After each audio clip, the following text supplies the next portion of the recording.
as I long suspected. They believe that strange was a word for romance is mine. Barbra Streisand first made the American headlines 13 years ago when the musical Funny Girl opened on Broadway.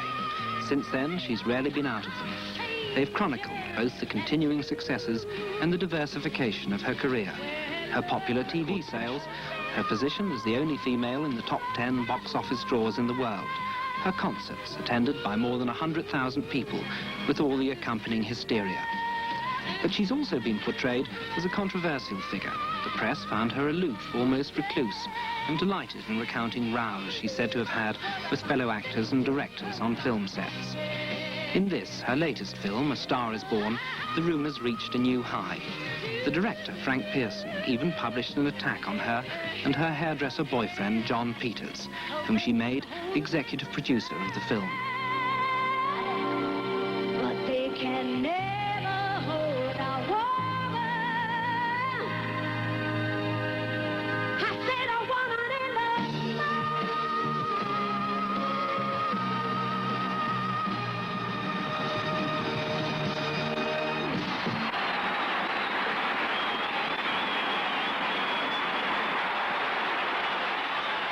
If you work for yourself, you are ultimately working. Because only if you're really true to yourself does that transmit itself, you know, because it's almost a chemical energy, an electrical force that the people reach. The more concentrated you are within yourself, the more powerful it is to the audience watching. You know, certain performers reach out too far. Love me, you know, it's kind of an obvious, I love you and you love me, and it's really, I don't believe it. You know, it's not, it seems to be superficial. When it's very strong, it's very much within. And that's what transmits itself. Have you always sung for yourself? Yeah. You've never sort of lost a little bit of control because of the vast adulation? No, that's very hard to deal with, because the adulation is a strange one. You know, I never really stopped long enough for the applause. I would always go into another song because it always made me feel a little uncomfortable.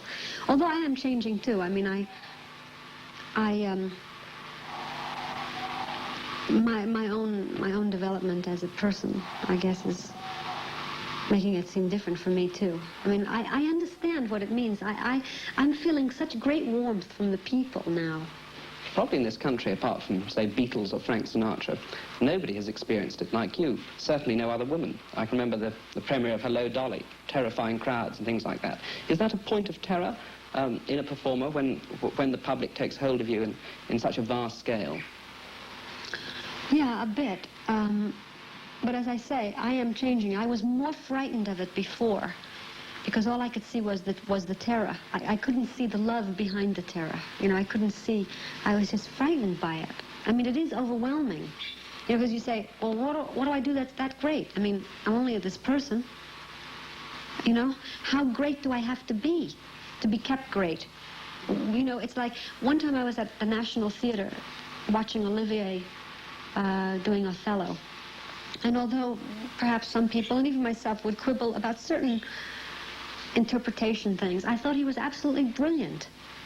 Brilliant. I mean, this staggering performance, you know. And I stood up to cheer, and this boy on my right was booing him. And I got so incensed, you know, I got so mad. I went over to this kid and I said, how dare you boo him? And he said, oh, he was off tonight, you know. He was off tonight. I've seen him 7 consecutive nights, and he was off. And it was like, you know, I understand, you can understand the, you know, his feelings of the possessive fan who knew Larry Olivier, you know, his performance in and out. But what about the rest of us who were just blown out of our chairs, you know, because of his brilliance? But even given your considerable success, you've been criticised. I think reading the American reviews that I read, most were really rather good, but a few were pretty hostile. Are you stung by those? Well, never. I don't read my reviews, to tell you the truth, since What's Up, Doc? I thought your mother sent you the bad ones. Yeah, sometimes. But I've told her not to send me them. But she did send me one. I thought it was going to be really good, and I read it, and I went, oh. Why did she do that? You should ring her up and ask her. I don't know. You must be aware of the reaction to start. Some terrible hostile ones. They're so hostile that, you know, somebody was here the other day from Australia, and I don't think he believed me when I said I didn't read the reviews. I heard about them, but I didn't read them.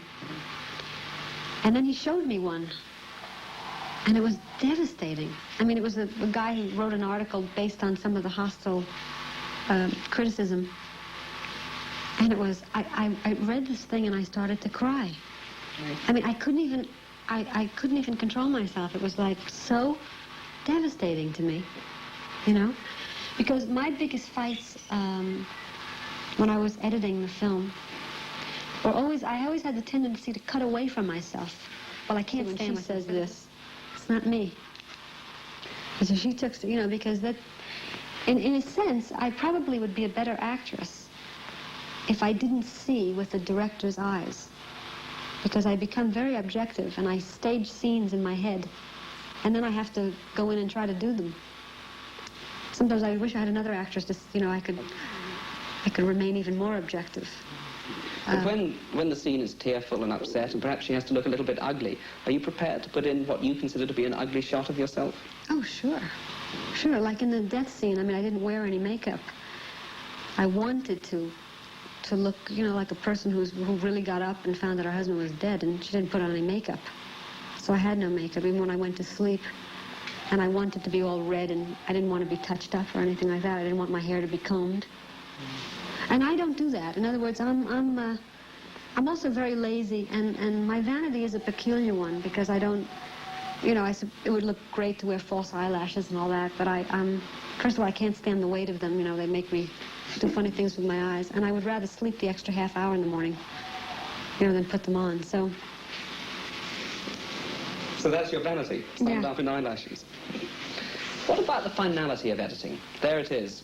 At one stage, you've actually got to give it to Warner Brothers and say, there it is. I hate that when I make a film. I wonder how you feel. It was the most horrible experience to let it go, you know? And the last decisions I had, I wanted to take the last number, and I really wanted to cut it and have all different kinds of strange angles and, you know, look like a Mick Jagger rock and roll concert. And then the big decision was whether to leave it for 7.5 minutes in one take, or to cut it. That was my last and most difficult decision.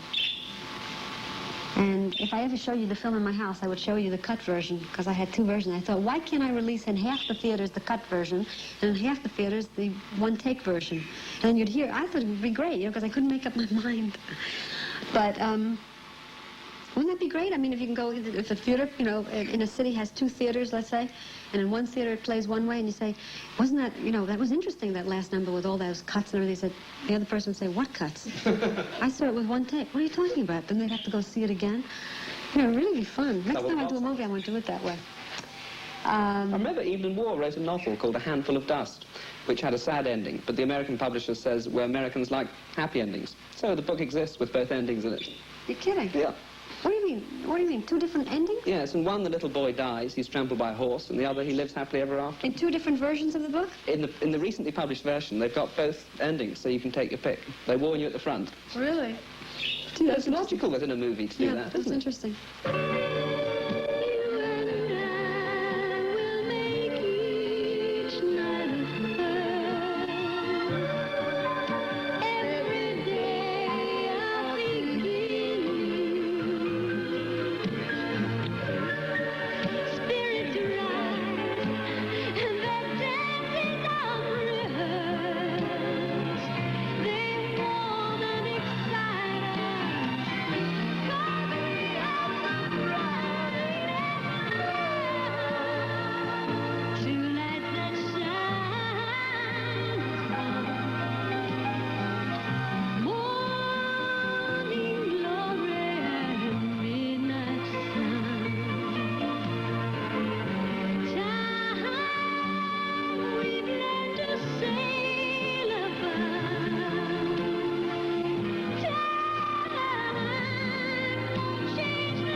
I've always wanted to write music. And I really, you know, several months ago I was going through a very a period of feeling very inadequate because so many of our songstresses, I guess you call them, today write their own material. And I thought, God, you know how talented they are to write their own songs and be able to sing them. I mean, like a Joni Mitchell, Carole King, you know. I really felt bad about it. And then my guitar teacher even played for me songs that she had written, and I remember going to the bathroom and I started to cry, and it sounds like I cry a lot, don't I? I really don't cry a lot. I wish I could cry more. Very interesting from what you say, the control you have over the words of the song, the editing at the end. And in the interviews I read with John Peters before shooting, he hinted that the film was going to be, to an extent, autobiographical. Did that come about?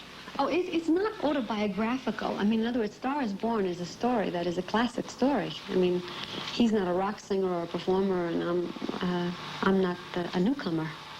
You know, as a matter of fact, that would have been... We were once thinking of reversing the roles, having the woman on her way down and the man coming up. But then you get into peculiar problems, so we decided to drop that one. That's not what's autobiographical. What's autobiographical is just in how things happened, or the idea that we're trying to understand relationships between women and men, the love-hate aspect of it. Hating and loving, you know. And so it would inspire a scene to be written about it, let's say. Well, more specifically, something that happened between you and John. No, you can actually put on the I film. tell him I hate him all the time. I mean, I'm always telling him I hate him. Why? Do you love anyone? Not just at the moment. Okay, well, when you do, and they make you angry, you'll hate them. I have, yes. It's indifference that has nothing to do with loving. If you love... Damn it, you're gonna hurt me. Give it back. I won't let you. You'll never hurt me. I want John to play in the film. Was this the plan? No. That That's was just evil journalists, isn't Yeah, it? it was a really kind of a dumb... Or In to other direct words, it? mind you, he would have been quite good if he could only sing and play the guitar. But that was like a joke. I said, well, John should play it. It was like a... And then you see what happens. Yeah. Somebody tells somebody, gets blown out of proportion, and all of a sudden, John Peters to play the part. And it was like a sentence, I said, you know? I mean, in a fleeting moment of time. It's like being... Which is now history. I mean, everybody asks me the same question. Sorry, and I'm going to have to ask you... I don't... It's not your fault, but, I mean, it's unfortunate. But was there a plan for him to direct it? I know, I read that At one as well. point, yeah. Well, how on earth could you have such faith in him that you think he could direct? Well, it was his idea for me to play this part. In other words, I had read the script and turned it down. I didn't want to make a remake of this movie for the third or fourth time. And he believed in it really strongly. And he also thought it would be perfect part for me to play, because it would be not like playing somebody's, you know, an older lady or somebody's mother-in-law. It would have been exploring really more of who I really am, what I really believe in. And he felt that the people really never see me. You know, they think I'm all those parts I play.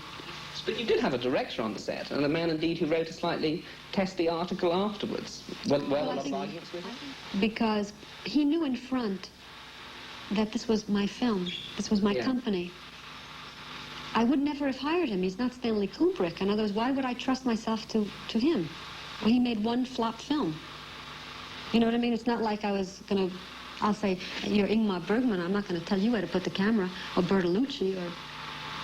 But he was a man who I've never seen his work that in terms of directing, that has impressed me. Why did you hire him then? To be my collaborator, to carry out my visions. And did it go And smoothly?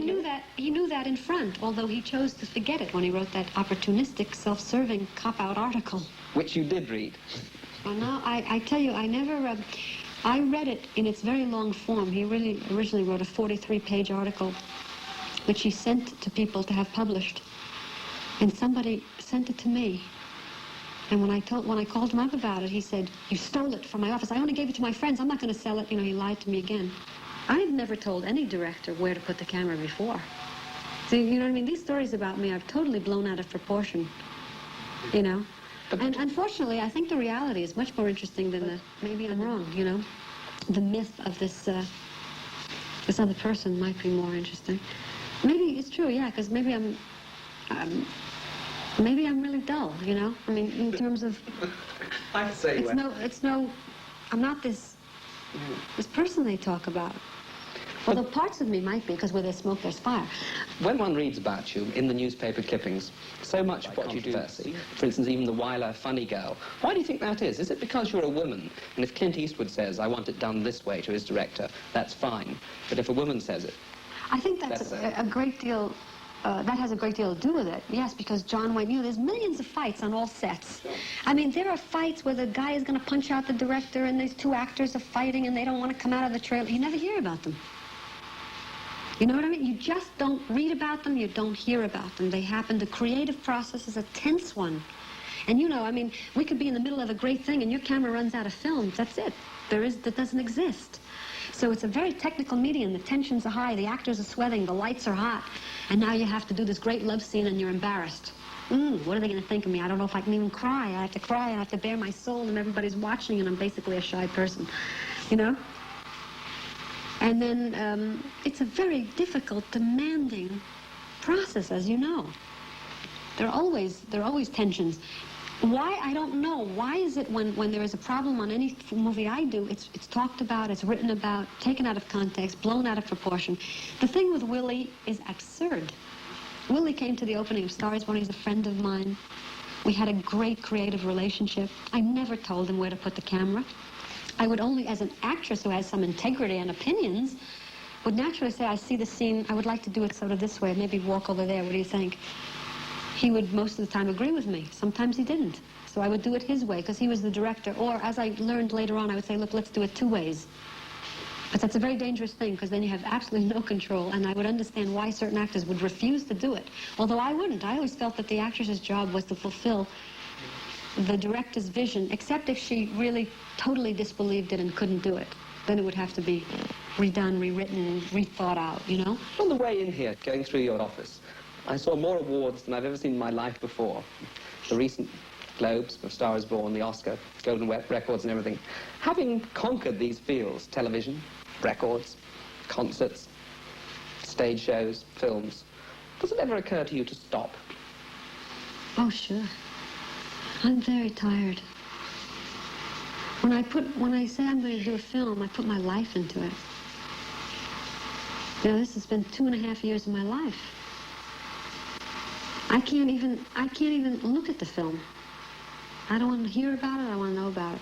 I mean, I like to hear good things, that people like it and people cry or anything like that. That makes me feel good. But,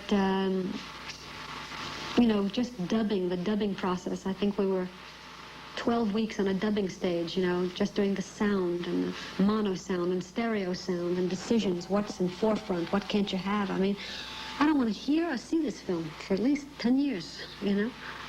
But what I was saying really was that you've set yourself such a high standard that you're going to be criticized by your public and perhaps by the press only against that high standard, and therefore it's like a man running the 100 yards in 9 seconds. It's slightly terrifying, isn't it? Yeah, because the expectation is so high that anything less is... that's what I meant about the booing before, you know. It's hard to go out there because you say, well, what do they want from me?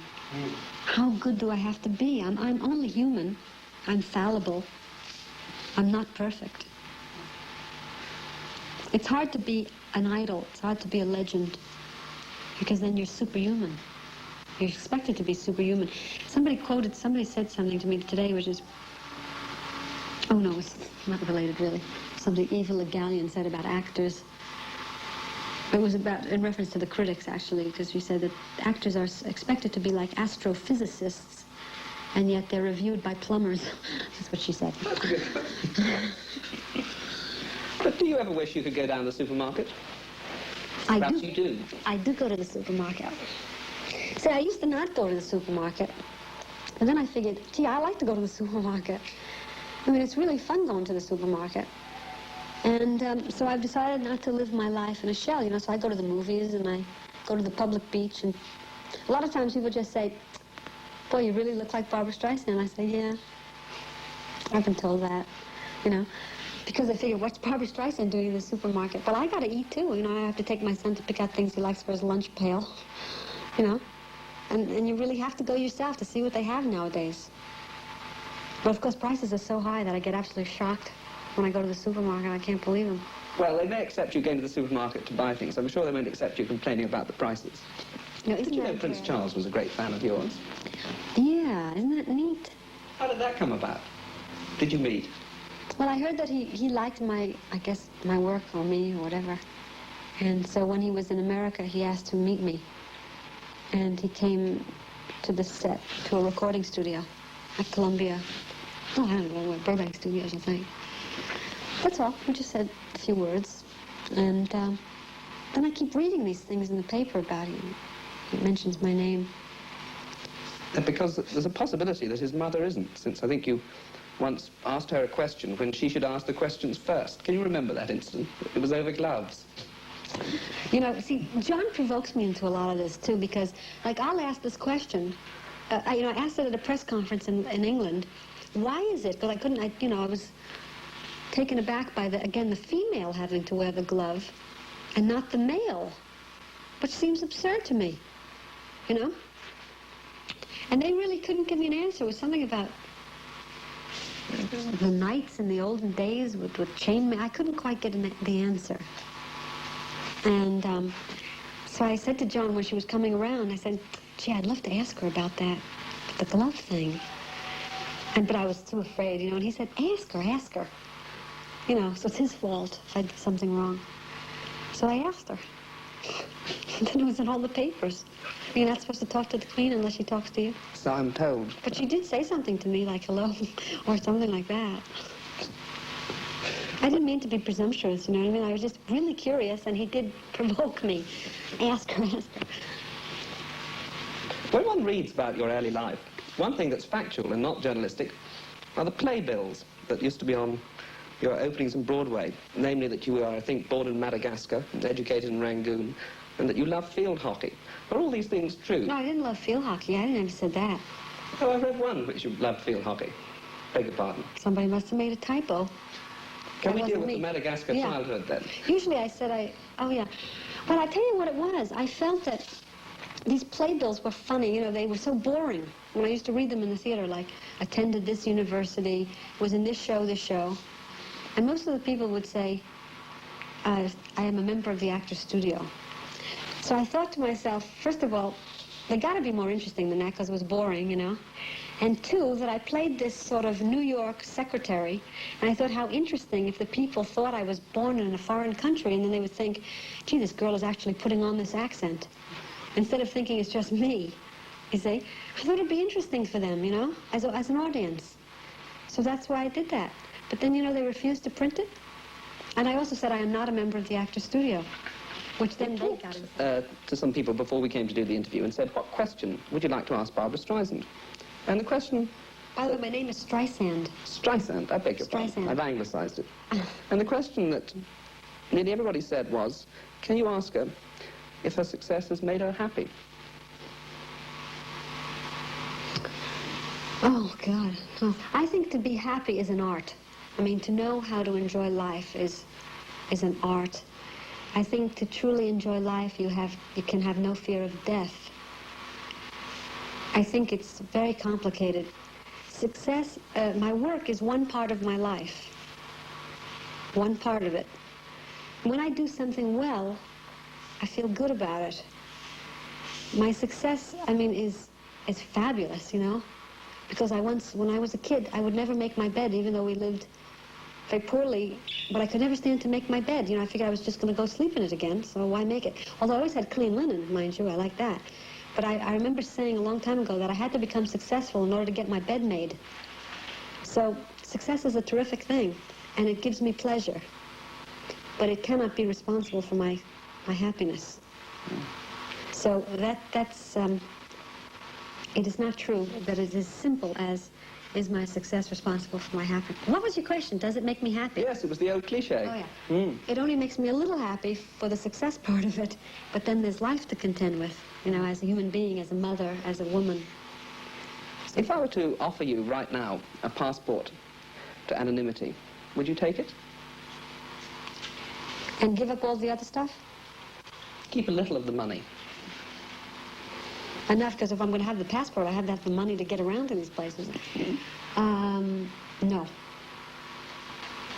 No, I couldn't. In other words, I would love to be anonymous at times, but I also wouldn't change places with anyone else.